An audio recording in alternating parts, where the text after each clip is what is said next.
orang Terengganu panggil, takut-takut kita gogeh. Selesaikan. Untuk anak lelaki dan anak lelaki, anak perempuan, dia straightforward. Sebab anak lelaki dia memang dapat 2 bahagian. Dalam surah An-Nisa ayat yang ke-11, yang mana anak lelaki akan dapat 2 bahagian, anak perempuan dapat 1 bahagian. Okey, yang ni 5. Yang ni 2/5 untuk anak lelaki, 2/5 untuk anak lelaki, 1/5 untuk anak perempuan. Okey, boleh ke anak perempuan ini memaksa supaya anak lelaki ini tak ambil faraid? Boleh ke seperti itu? Tidak boleh, tuan-tuan dan puan-puan yang saya hormati sekalian.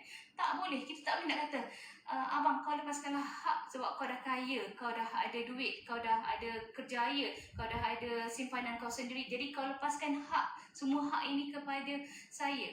Tak boleh macam tu. Kita tak boleh melepaskan, kita tak boleh memaksa orang lain untuk melepaskan hak faraid. Tak boleh sama sekali.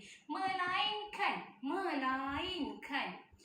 mereka sendiri nak lepaskan hak mereka. Mereka sendiri kata, oh tak apa, saya memang nak lepaskan hak saya kepada adik perempuan saya ni. Contoh nak lepaskan. Yang ni dia kata, saya tak nak ambil faraid, tak nak ambil bahagian faraid, tapi saya nak bagi kepada adik perempuan saya ni. Okey. Dia tak nak ambil dan dia nak bahagi kepada adik perempuan. Jadi adik perempuan dia akan dapat, kat sini dia dapat 1/5.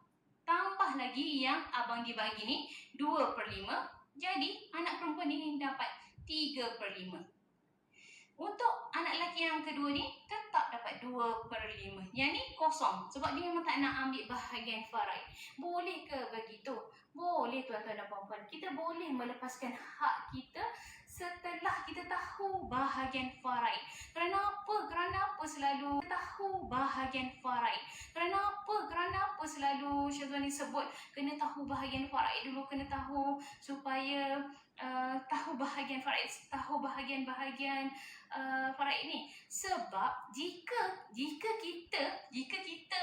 kita melepaskan hak kita tanpa kita tahu, ia mungkin akan jadi ungkit-mengungkit.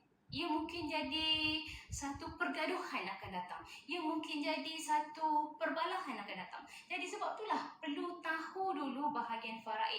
Lebih moleknya tahu berapa nilai. Contoh saya buat nilai kat sini.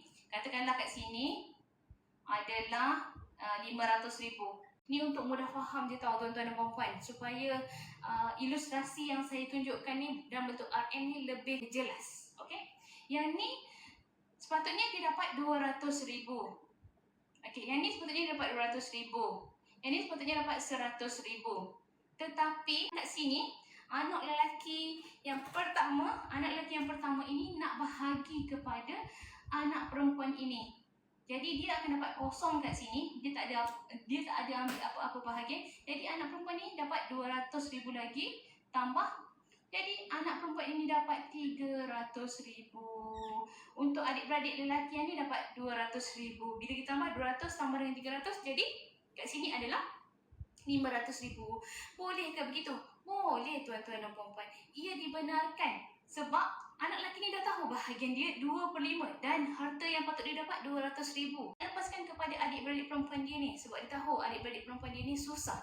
Adik-beradik perempuan dia memerlukan duit. Adik-beradik perempuan dia ni lebih lagi perlu, contohlah rumah ke, simpanan daripada akaun daripada ibu dia ni. Jadinya dia lepaskan supaya adik perempuan dia ni dapat kehidupan yang lebih baik. Jadi saya sarankan untuk melepaskan hak ni, kita tahu dulu bahagian dan kita tahu dulu berapa RM yang kita lepaskan ini, berapa ringgit yang kita lepaskan ini. Takut-takut kalau orang Terengganu panggil, takut-takut kita gogeh. Takut gogeh. Gogeh tu takut-takut kita rasa banyaknya nak bagi. Takutnya macam tu. Tapi sekiranya kita tak nak bahagi semua pun boleh. Kalau katakanlah 200,000 saya patut dapat Syazwani. Kalau macam tu saya nak bahagi 50,000 sajalah kepada adik-beradik perempuan saya ni. Boleh ke macam tu? Boleh. Tak ada masalah. Tetapi kita kena tahu dulu bahagian faraid. Kita kena cakna dulu bahagian faraid supaya tak timbul ungkit-ungkit di kemudian hari.